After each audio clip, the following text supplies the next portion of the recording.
When we are divided, we needlessly lose hundreds of thousands to a preventable global pandemic. Divided, we destroy our planet and fail to slow climate change. Divided, we put millions in the path of war, poverty, and injustice. Divided, we lose trust in each other. But when we come together, we can collaborate to solve our biggest global crises. Together, we can protect the planet for our children. Together, we can build a better future for everyone. Together, we can share our one world in peace. At this time of great need, we need each other now more than ever. Let's come together at OneShared.World. I'm Jamie Metzel, founder of OneShared.World, and on behalf of all of my colleagues at OneShared.World and our incredible partners all around the world, it's my incredible pleasure to welcome you to our event today on water and sanitation for all, the fight against pandemics. This is part of our Rise or Fall Together speaker series, where we are exploring not just the great challenges of this moment, but how we can come together as a world to best solve them. We are right now, all of us, at a turning point, a civilizational turning point, somewhat equivalent to 1918. And there are two paths ahead of us. One path forward is a path of exclusion and wall building, and another is inclusion and bridge building.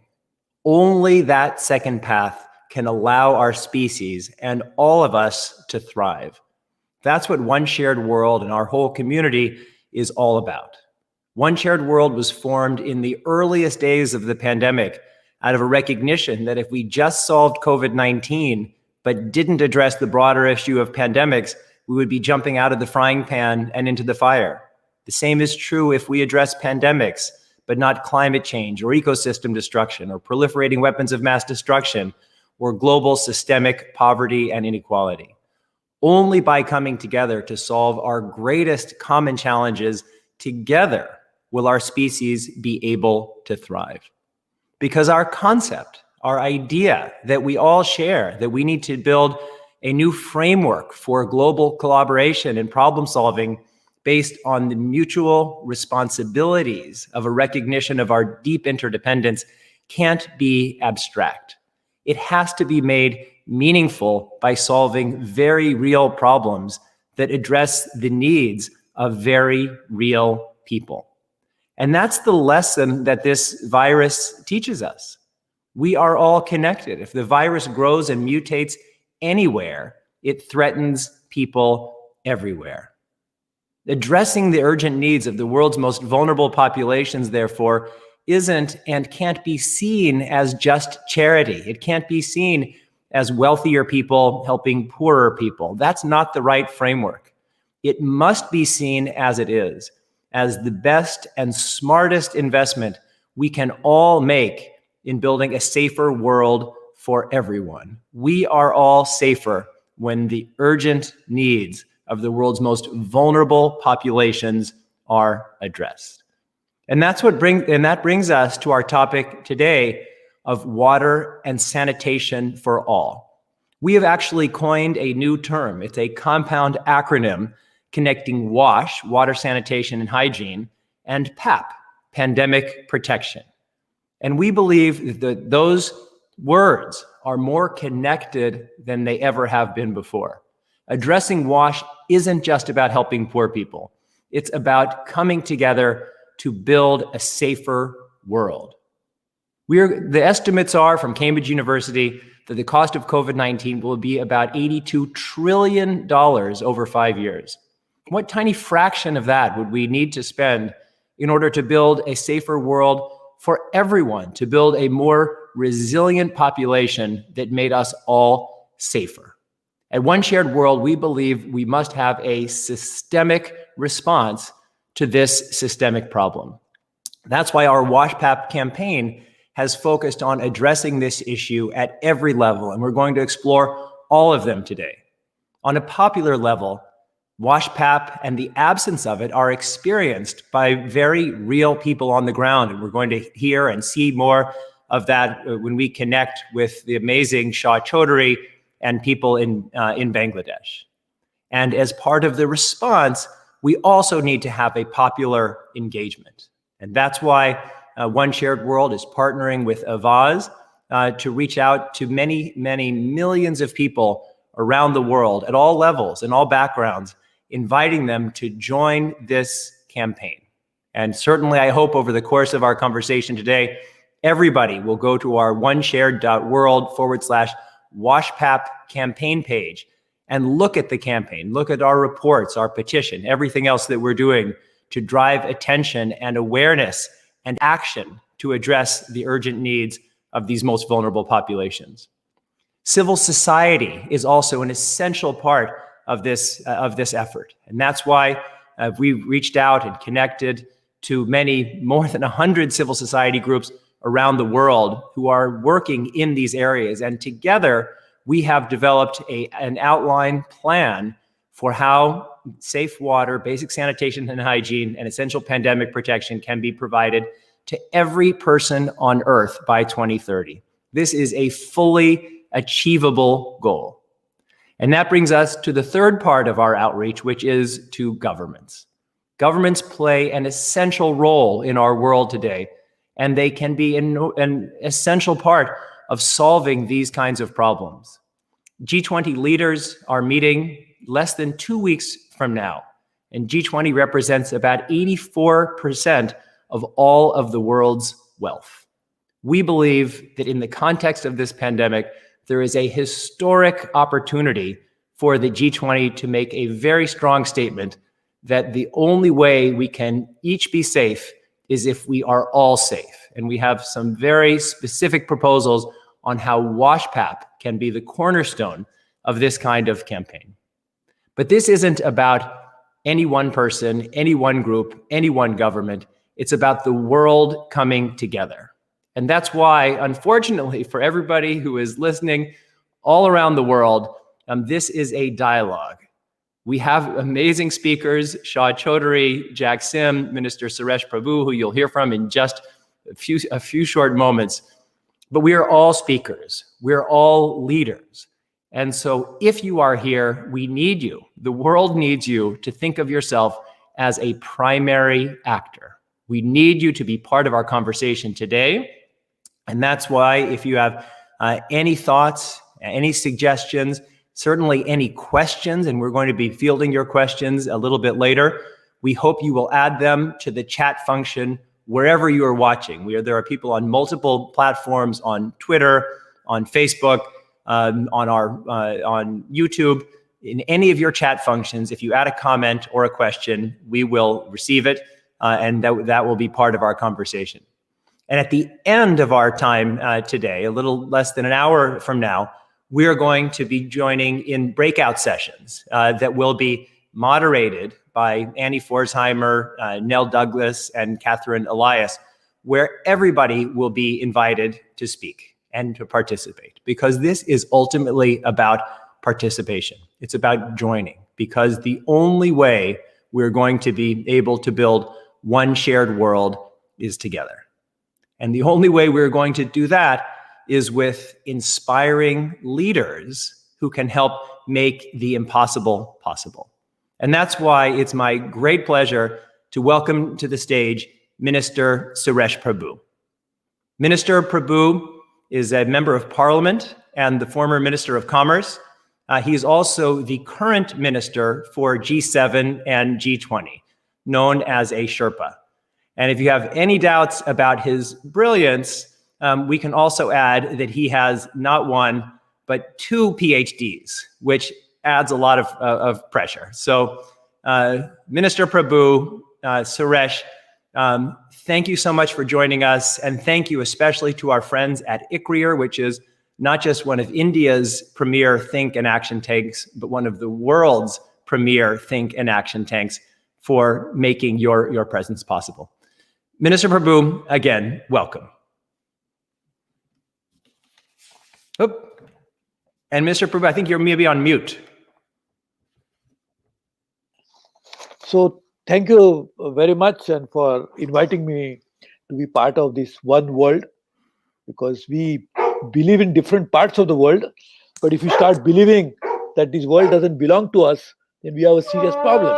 And that's how we are lived for so many decades, thinking that some problems are not my problem, they're somebody Yes. else's problem, forgetting the fact that we all have a common ancestor. We all were born to us one lady some few thousand, tens of thousands of years ago, and therefore we all are one. But we forget that because we feel that my problems are not my problem, my problems are my family problems, my neighborhood problems, at best my state problem. And even stretching the imagination further, we might think country's problems are my problem. But the world, we never realize we are one. And we always know that. If you don't think we are one world, please tell me, Jamie, and I'm very happy for your initiative, why more than 200 countries and geographies are affected by the same pandemic? If we are not one world, how can we be suffering from the same disease?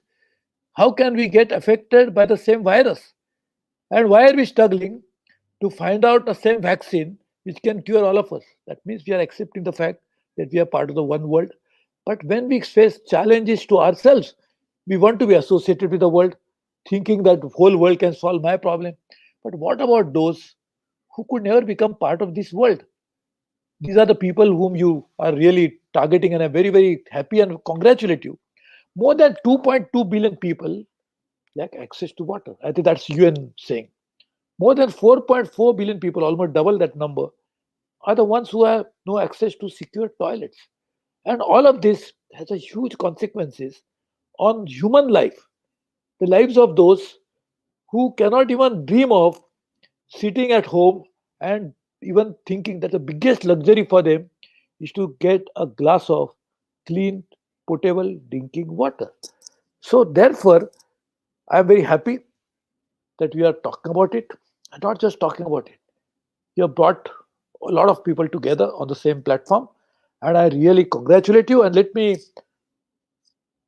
unequivocally state that we'll support a possibility in which the whole world could get access to clean drinking water, safe drinking water, good sanitation, and as you said, it has impact on wash. But I hope we don't wash our hands off this responsibility. So we have kept the name wash, but I hope we don't wash our hands off and we work on this and hold each other hand and wash our souls and thinking that now it's my responsibility to make sure that my fellow citizen, my fellow human will live at least a part of a dignified life in which I waste so much of water flowering plants, okay, watering plants, giving water to my lawns. Huge amount of water is wasted on that, washing cars. And here are the people who cannot get a glass of drinking water. So I think we have to accept the reality. That's a good point. The first beginning of solving a problem is to accept a problem. If you don't accept a problem, we'll never be able to solve it. So I'm happy that this Millennium Development Goal 6, is actually targeting this issue in a very significant way. So I hope the goal will not remain a goal, but we'll actually be able to achieve our objective by fulfilling our responsibility of addressing this challenge together. And I really, therefore, look forward to the world community playing a key role into this. When we accepted the Sustainable Development Goals, who has accepted it? World as a whole. We have realized that this is not just a responsibility of an individual country, individual geography, individual society, but it's a global responsibility. And as I was saying, the pandemic has proved the point that if you leave a local problem somewhere else, it is going to affect everybody else because of low quality of water and even unhygienic water, or not having good toilets, and therefore people defecating on the roads or somewhere else causes huge health challenges. It can even cause another pandemic. And if pandemic has happened, then what happens to all of us? Then we are willing to spend not billions but trillions of dollars to save economies as a consequence of this pandemic. Why not therefore save, forget trillions? We can find the trillions when it is necessary. Why not find only few billions and help countries who are facing this problem to solve that problem? And if you do that, It's in the self-interest of the whole world community. Because by doing that, we are actually helping to solve the world problem. Let me tell you, I am very happy to say that my Prime Minister Narendra Modi, decided to address this challenge very squarely. He took caught the bull by the horn. And first thing he did was to provide 100 million toilets. Now he's working on an even more ambitious program of providing safe drinking water to all the households of India. It's a massive work. There are almost 1.37 billion people live in India today. And that's almost 17% of the humanity. So just imagine if we can address this problem in India, to great extent, we are solving the problem of the world and will help the world to fulfill its obligation, its commitment under the Sustainable Development Goals. So we can really work in such a way that we take it as a joint responsibility, shared job, something which we have to do in our own good. Because as I said, if that problem starts somewhere else, it's going to affect you. So why not we nip it in the bud and make sure that people live it? And then the happiness that you can be deriving from doing something as good, as noble as this will be phenomenal. And as I said, it doesn't need much money. It hardly is any money. In fact, there are other elements to it. One, the source of water itself has to be protected properly. Because water is not created, it is not manufactured. It can be desalinated, it can be cleaned, it can be recycled, but it cannot be manufactured per se on a scale at which we require. So, therefore, the source of fresh water has to be properly protected. And for that, we must understand the link between forest and water. Because forests are the source of providing clean drinking water. We don't have to spend billions of dollars in making that water potable to bring it to the municipalities and for municipalities to bring it to the homes. The nature has made that provision. Nature has made it possible that water can be purified and cleaned in a proper manner. And that is a forest ecosystem which makes it possible. So we have to protect the source properly. The other aspect of water problem is there's a linkage between like water and forest. There's a linkage between water and land. Why? Because land only stores water. The lakes, the rivers, they're on land. And even forest has to be on the land. You cannot have forest in air. And therefore, the linkage between forest, land, and water has to be properly understood. If we can do that, if we can protect the source, if we can ensure that that itself is not contaminated to begin with, we have solved a great battle. Of course, once we have the source of fresh drinking water on a scale which nature provides us, and we don't first pollute it and then clean it and waste the resources into doing that, if we can do that itself, there will be another huge collateral benefits. One, people will start understanding that we must protect water bodies for our own good. In fact, I have launched a program in India, a completely voluntary effort. We are enrolling few million volunteers and we call them protector of nature, Nisarga Rakshak. Why? Because we are explaining them the link between the two, link between water, land, forest, and everything else, and also trying to tell them that please keep this in mind when we do this. So we are working on this. If you want to, ask me a question, I can stop here. But I can Yes. tell you very clearly, we are working very aggressively on this campaign. Prime Minister Modi is leading it as the head of the government. But it's not. We can leave it to only the government. We Right. must have a social movement, and that is what Yes. exactly I am trying to do in my personal capacity by creating volunteers for every village. We have almost 800,000 villages in India. For every village, there will be one volunteer who we call Nisarga Rakshak, the protector of nature. And there will Mm. be other one who will be teacher of nature, who will Yep. teach people about the linkage between all of this. So we are working on this, but I am very excited by the fact that what we are really talk about is one world. Let's Yes. not forget it is one planet, but there is Yep. no one world. Yes. We Yep. create our own boundaries around us and think that we are secured beyond the boundaries, and we have nothing to do of those who live beyond the boundaries. Boundaries can be local, boundaries can be national, boundaries can be geographical, but we are actually feel comfortable in leaving boundaries, forgetting the fact that these boundaries will be penetrated by the diseases and will Yes. be big trouble.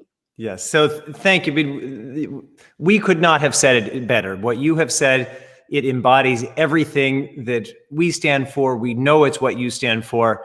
And you mentioned that we need to build a social movement because Gandhi ji taught us that. It's not enough to reach out to governments. We have to empower everybody at every level to be part of the solution. And I know as the former Minister of Commerce, you recognize that India is on its way to being a global economic superpower. But India already is on its way and has the great potential to be perhaps the leading global spiritual and values superpower, drawing on India's great tradition of bringing people together and inclusion and bringing that to a global level. With you as your current special role as Minister for the G20 and G7, no, G20 has an incredible responsibility because it's the most powerful countries on Earth. And if anybody is going to speak up for the poorest people all around the world, it must be the G20. Thank you so much for your kind words of support for our WASHPAP initiative. G20 is meeting next Saturday in Saudi Arabia. And what we have reached out, we're in touch with the Saudi G20 Secretariat and multiple G20 secretariats of different countries, calling on all of us in a very constructive and inclusive way to come together to guarantee WASHPAP for everyone on Earth by 2030, in line with the strategic development, with the Sustainable Development Goals. And this is the language that we have proposed. And what we're calling on is for G20 leaders to make a commitment of WASHPAP for all by 2030 in this year's summit, and then to work together to have a full plan that can be ratified in next year's G20 summit, which will be in Italy. And the year after that, G20 will be hosted by India. We think there's a real opportunity, especially now in the context of this pandemic, where it's not just all about getting an mRNA vaccine that won't help everybody. It's about building a more resilient global population. What do you think specifically India might be able to do, and I think is already doing, to help move this agenda forward to make sure that the G20 agenda and communique is focused on helping the world's most vulnerable people? As you know, the G20 the summit will happen next week. So we are actually at a closing stage of ensuring that G20 leaders communique summit will be almost finalized as such. So I will definitely try to find out, but I think it is little late in the day. But as you correctly said, 21 will be hosted by Italy, and 22 will be hosted by India, and of course 23 will be by our good friend Indonesia. So we'll continue with this agenda of taking it forward for a simple reason. That G20 is a grouping of 20 countries by definition. We are together, as you said, 86% of the global GDP. But that gives us not strength, power, that puts more responsibility. Being little more stronger than the rest of the world, it's a responsibility of those who are strong to take care of the weak. And weak only in terms of smaller economies. But they are people, they are population, they are humans, they are our responsibility. And therefore, we have to ensure that we work not just for this 20 countries' interest, but for the interest of the whole humanity on this planet. And therefore, those who are in the room, 20 countries have responsibility for those who are not in the room. And therefore, we must ensure that we'll take that responsibility forward. And therefore, we have to get it done in shortest possible time. In any case, all these 20 countries, along with others, have already got a shared responsibility to address the Sustainable Development Goals. Therefore, our deliberations cannot be totally at variance with what has been already accepted at global stage, like Sustainable Development Goals. And therefore, this being one of the key Sustainable Development Goal 6, which is the heart of, I would feel, the sustainable agenda, because it has health content, it has social content, it has gender content. The worst affected people because of lack of access to drinking water and sanitation are women, the girls, young girls. And therefore, we have to ensure that we address this challenge together. And G20 will be the forum to address so many global challenges. And this is a global challenge. It's a country's, not one single country's problem, though action has to be local, but the effort has to be global. Therefore, Yes. I think we'll be definitely working on that. Yes, and what we are trying to do is to help put wind in your sails. We know that you and your government are so deeply committed to this issue, and that's why we are calling on people all around the world through our WASHPAP campaign to go to the OneShared.World /WASHPAP website to sign the petition to empower governments. That's why, Minister Prabhu, we're going to send a tweet in your direction in just a few moments, and we hope that you'll retweet, calling on people to support WASHPAP for everybody. And that's why, working with Avaz, we are going to be sending an email to many tens of millions of people around the world, inviting them to work collaboratively with our most enlightened governments, like many of the governments that you mentioned, like what your government is doing on water and sanitation, because we need to all come together. That's the way change will happen. And this is our great opportunity. If we can't come together, exactly as you said, in the context of this pandemic, when can we come together? So, Minister Prabhu, I know that you have other obligations, but we just, on behalf of all of us and our partners at ICRIER, we just want to thank you for everything that you've done, everything that you are doing, and we know that you will fight the good fight in the G20 this year and into the future, because exactly as you said, this leadership that G20 countries have comes with a tremendous responsibility, particularly to the world's most vulnerable. So thank you very much. And as you said, I have other engagement, but there cannot be a bigger engagement and responsibility than solving this problem together. And I can assure you one thing, that with full commitment, full dedication, and full sincerity, we'll all work together to create a real one world. And I can tell you, if you create a real one world based on equality, on humanity, on principles of compassion, I can tell you many of these resources of the so-called developed countries are wasted into doing something which is so extraneous, which is not necessary, avoidable, only by making that world becomes peaceful and better place to live. And that is what the poor people are asking. Unfortunately, those poor people have no voice, so they cannot be heard. And therefore, I can only tell you that let's work together on behalf of those people, for those people, and in the interest of all of us. As I said, even from selfish angle, because no problem can be said to be somebody else's problem. We live in the same world, same planet, so we'll have to face this together. Thank you very much. God bless you. And as you correctly said, you reminded me of one of the greatest sons of this world and a great son of India, Mahatma Gandhi, who had once very interestingly said that you cannot sleep in peace when you know that your neighbor is starving and has not eaten anything. That's the beauty of one world. That's what he explained. That you cannot think about, this is not my problem, but somebody else's problem. Only you can do that if you don't have heart. And therefore, you cannot do this. I hope everybody's heart remains at the right place. Thank you very much. God bless you all. Thank you so much. Thank you. Great. It's now my tremendous pleasure to invite Shah Chaudhary and Jack Sim to the stage. Shah is an entrepreneur from Bangladesh who leads Footsteps Bangladesh, which helps make local communities more resilient.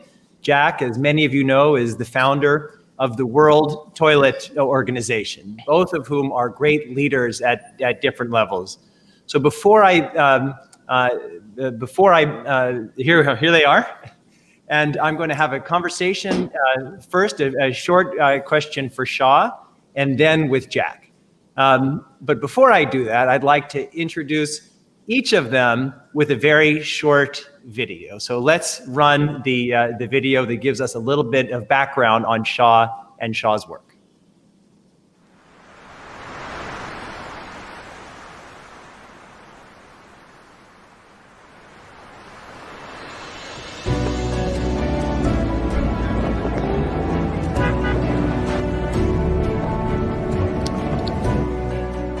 Access to sanitation is a very big problem in Bangladesh, especially in the coastal region. And now with more refugees moving in from Myanmar, the problem has become even bigger. So that is what the latrine project is trying to address. Our goal is to build various sanitation facilities along the entire coastal belt of Bangladesh so that everyone can be benefited from this project.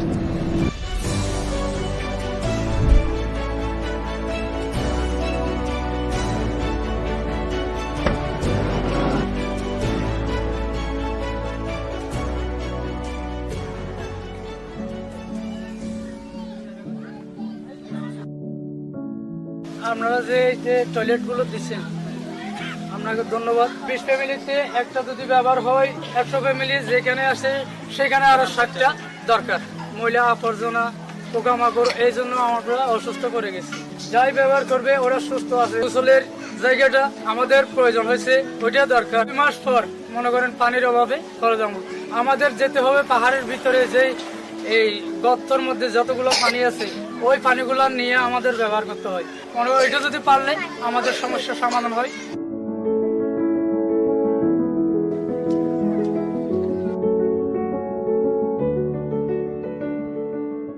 বাংলাদেশে প্রায় 10 লক্ষ রোহিঙ্গা আশ্রয় নিয়েছে প্রায় আজকে 3 মাস।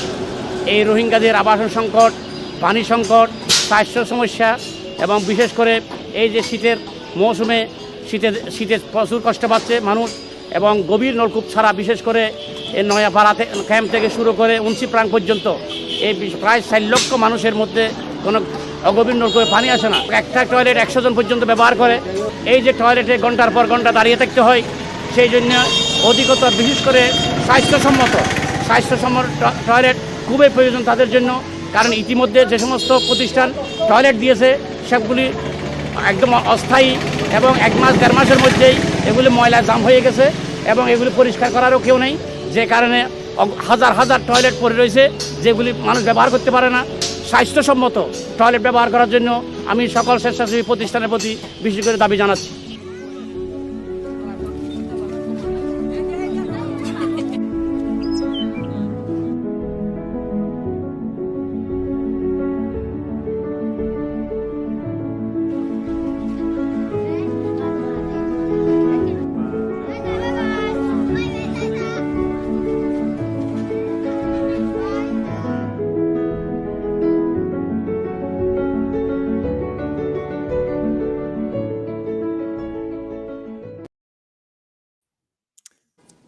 Thank you so much.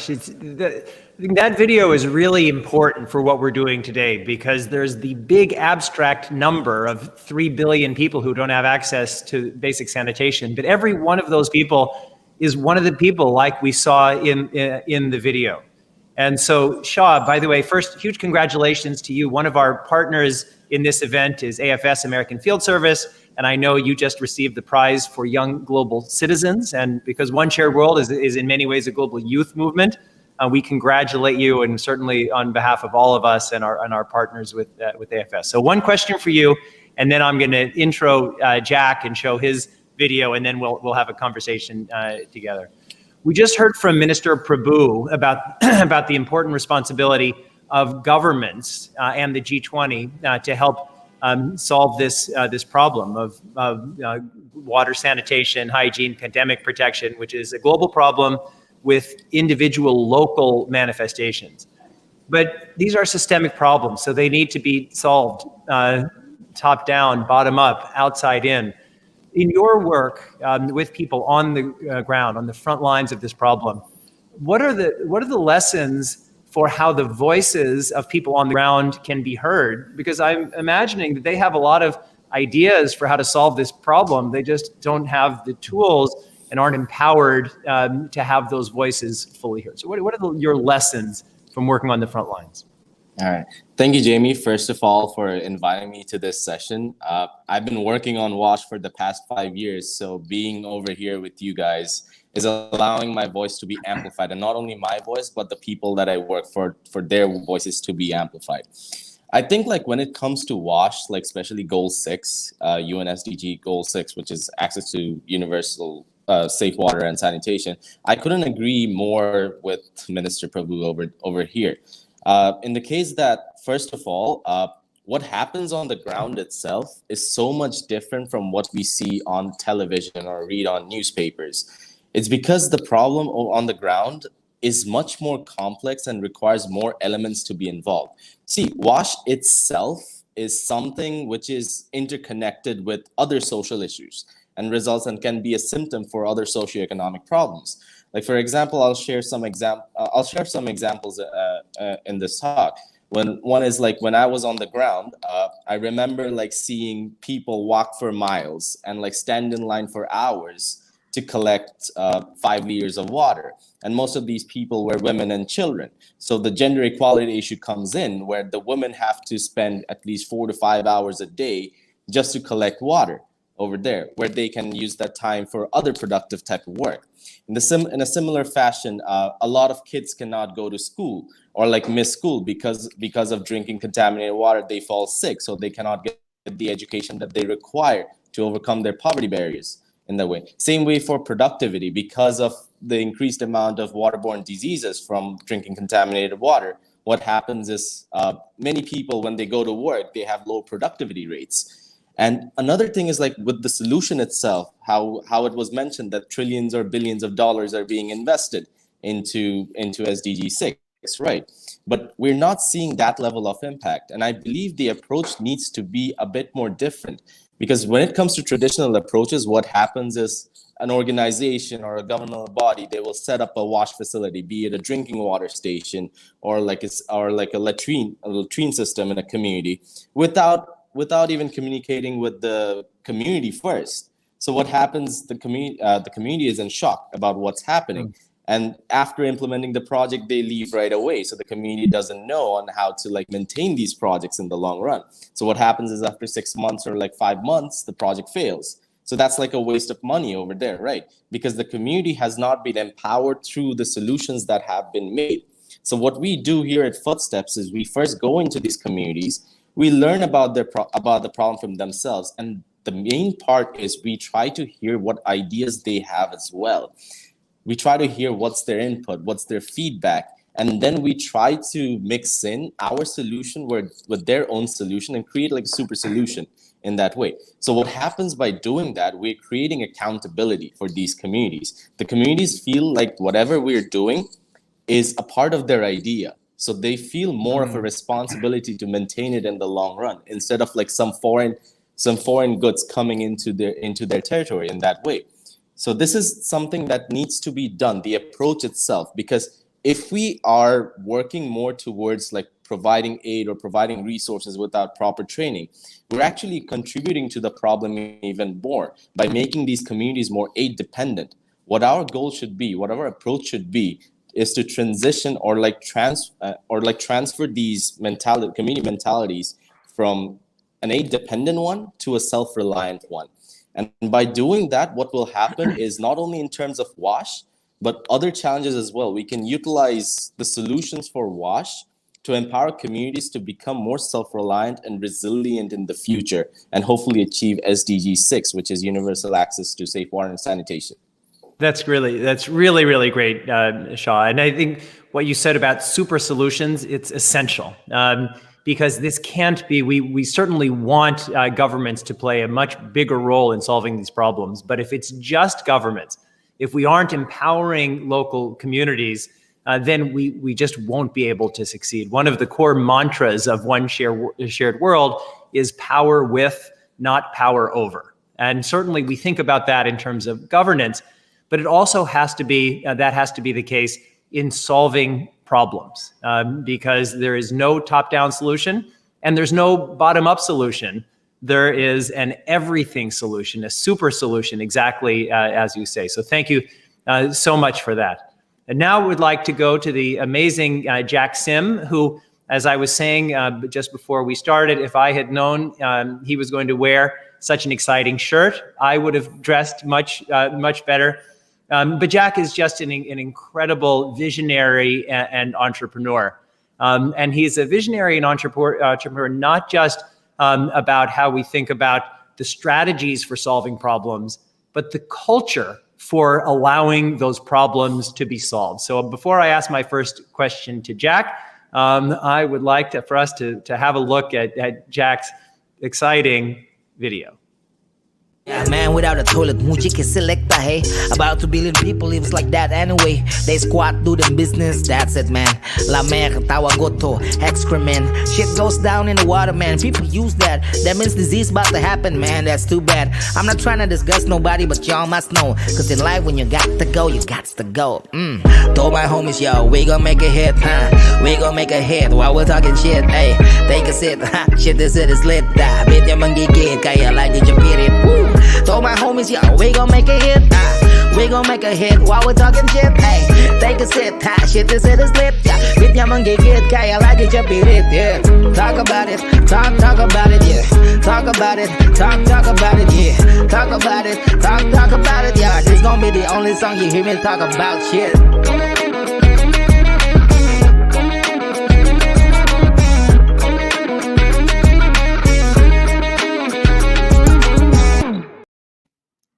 Wow, that was awesome.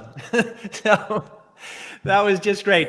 So, Jack, culture is a big part of this. Every culture, we have these taboos, and that makes solving this problem all the more difficult, which is, it's bad all around, but now in the context of a pandemic, this becomes a global problem. So how do we think about cultural change and the context of addressing this big global systemic problem of WASHPAP? Yeah. So 20 years ago, when I first decided to stop doing business and start doing volunteer work, I realized that they call sanitation a water agenda. And so I was trying to find out what is their action in sanitation. Mostly they are talking about big treatment plants, and they're not talking about poor people who are off grid. There's no sewerage pipe going to their house. They ignore them. And I said, we cannot continue to call sanitation a water agenda. We have to decouple it and give sanitation its own center stage. So I call our organization the WTO. Sounds like World Trade Organization, but actually it's the World Toilet Organization. And when people start to get very curious, what is this WTO talking about shit? Suddenly, the media love it, and they publish so much that every year we reach out to 2 to 3 billion readership. In this case, building the media became the main work. And the more people talk about it, the more they demand it. And as the citizen demand, then you have the supply. First of all, why does politician want to supply anything? It's to win election. So if they were to supply jobs, they win election.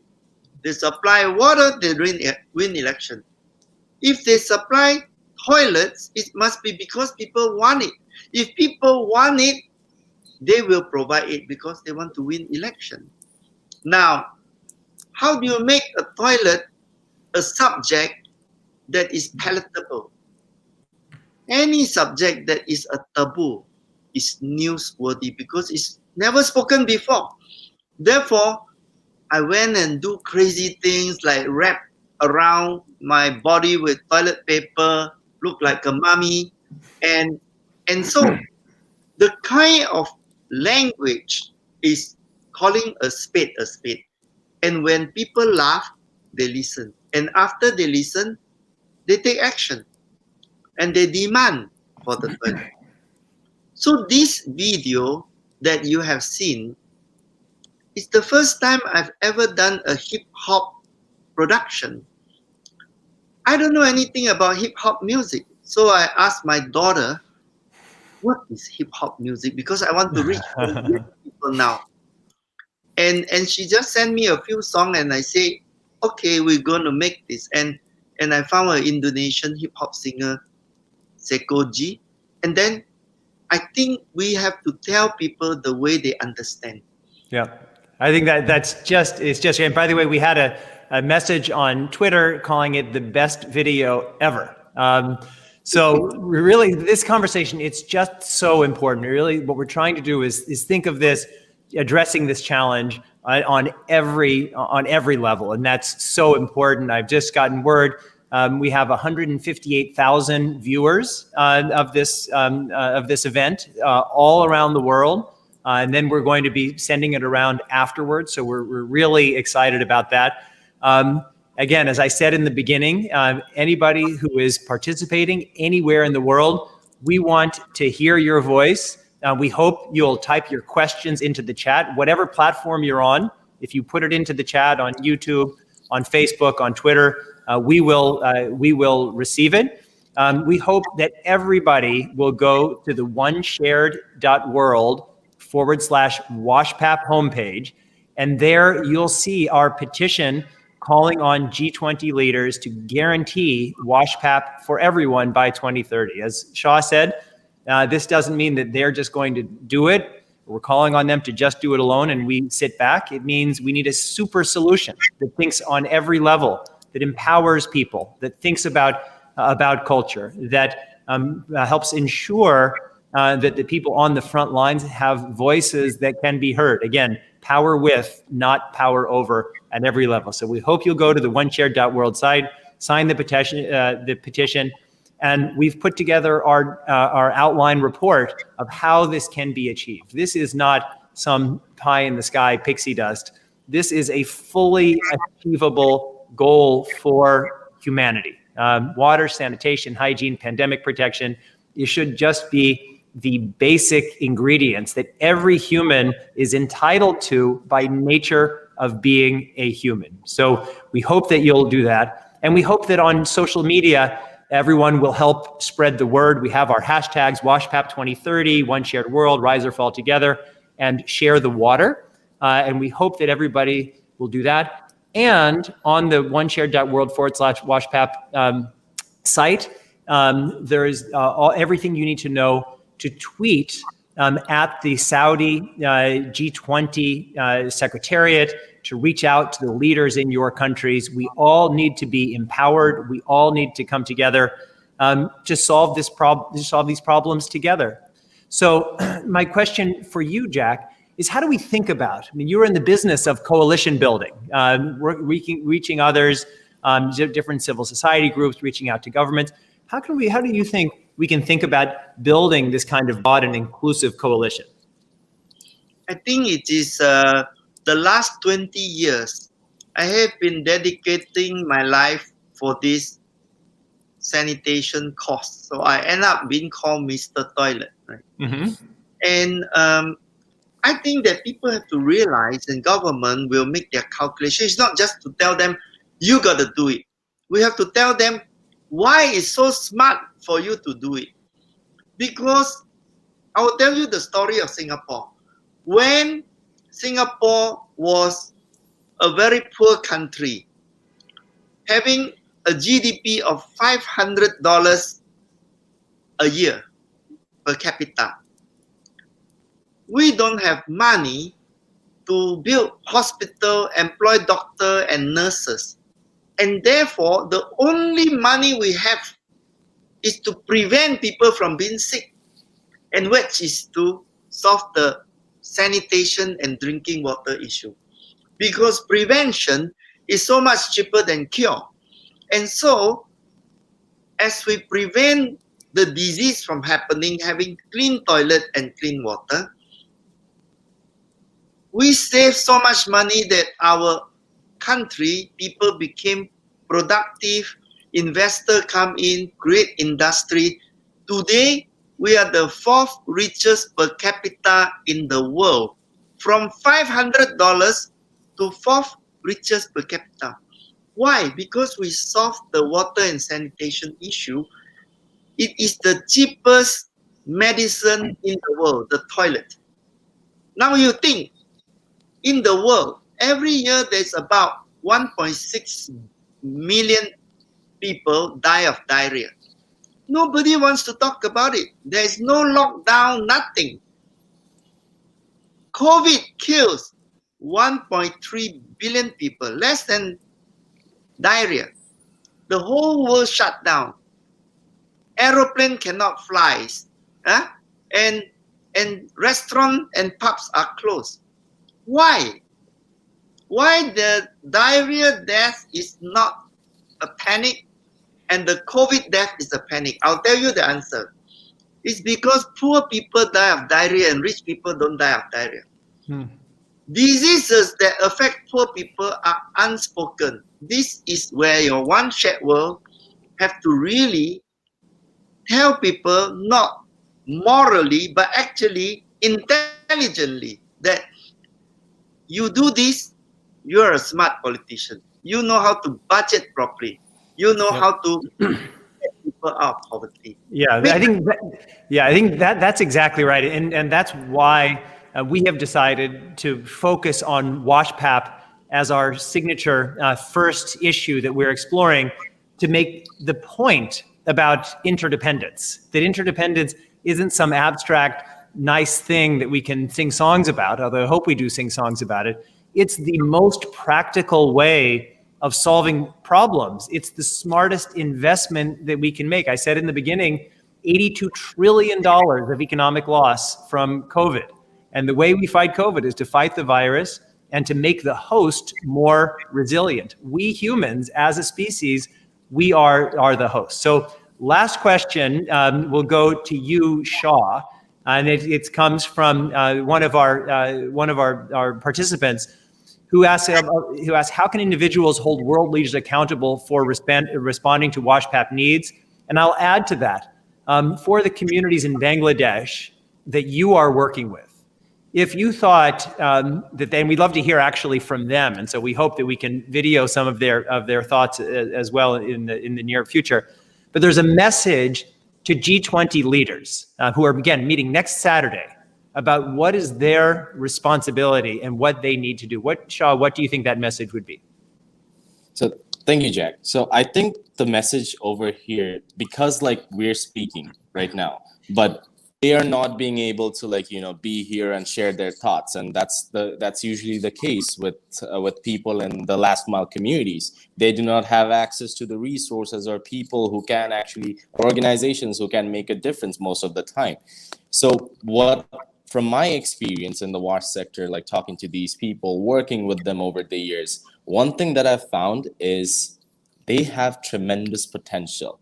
And they have more experience than us on the ground, we have the resources, we have the theoretical education, but they're the ones who are practically living the problem every single day. So they have come up with their own solutions. All they're lacking right now is the sense of resources that will help catalyze that change within their communities. So my message over there would be that this is the perfect time to invest in local people, invest in grassroots, and invest in their ideas instead of bringing in foreign direct ideas into these communities. And once you do that, what will happen is these communities will hold themselves accountable for the solutions that are made, because that is also part of their own baby, right? So that is something that needs to be shared, that world leaders needs to lend a ear, especially in G20, needs to lend an ear to the ones in the last mile communities, because who knows, they actually might have the solution that will be able to solve the problem of safe water crisis and sanitation crisis and achieve SDG 6. Yeah, that's really just essential. And I know I'm jumping the gun, but we at OneShared.World, we are developing a prototype for something that we're calling Zoom In, Rise Up, having conversations exactly like the ones that you've articulated.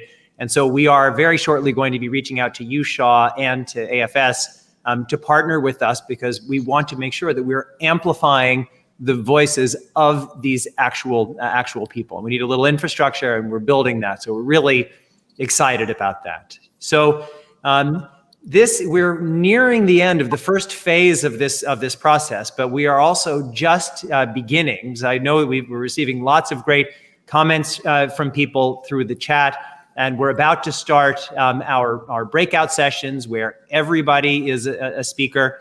So I want to have a few final things before we close. First, I've said it before, we hope everyone will go to the WASHPAP campaign page, OneShared.World/WASHPAP, WASHPAP, and read the report.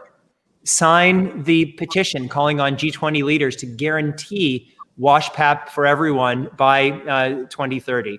And then once you've done that, we have all of the social media handles and draft tweets and messages.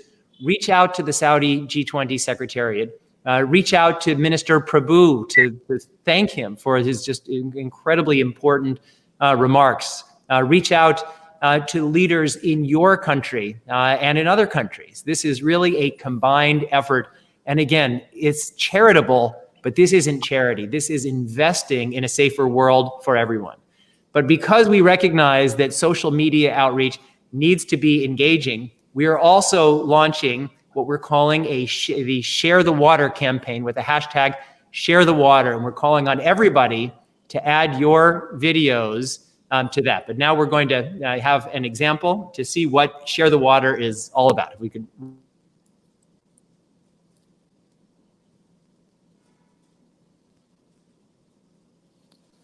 COVID-19 pandemic has demonstrated that in our interconnected world, we are only as safe as the most vulnerable among us. Over 1 million people are dead from a pandemic that could and should have been avoidable. 3 billion people lack access to hand-washing facilities, and unprepared public health systems are being overburdened by COVID cases. COVID-19 is a wake-up call. Join me in calling on our G20 leaders to ensure we're all safe by supporting WASHPAP. Let's bring safe water, hygiene, and sanitation to those who need it the most. World leaders, interdependence is a reality. We all need access to safe drinking water, basic sanitation, hygiene, and essential pandemic protection. Please, let's work together for a better future.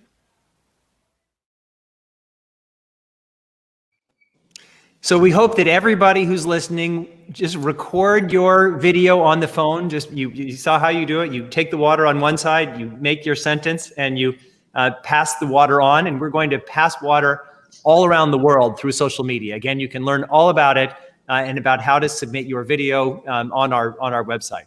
Some special thank yous. Thank you to our incredible partners.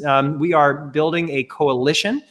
Thank you to our lead sponsor, Rockefeller Brothers Fund, our other sponsors, African Network for International Education, American Field Service, Asia Society, Internews, the Indian Council for Research on International Economic Relations, ICRIER, and the National Federation of Business and Professional Women's Clubs. Thank you.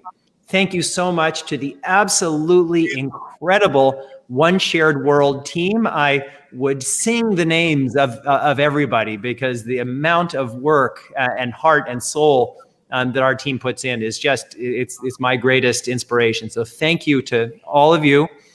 And again, this is just the beginning of a conversation. What we are doing is inviting everybody to lead, to join this struggle together for our common good. We're now going to be soon inviting people to join the breakout conversations. As I said before, the breakout conversations will be moderated and led by Annie Forsheimer, Catherine Elias, and Nell Douglas, who are essential parts of our amazing team. And so in order to join those breakout sessions, and we have a slide about this of where you need to go, OneShared.World/forums. All you need to do is go to that link, and you'll have all the instructions to pop into the breakout session.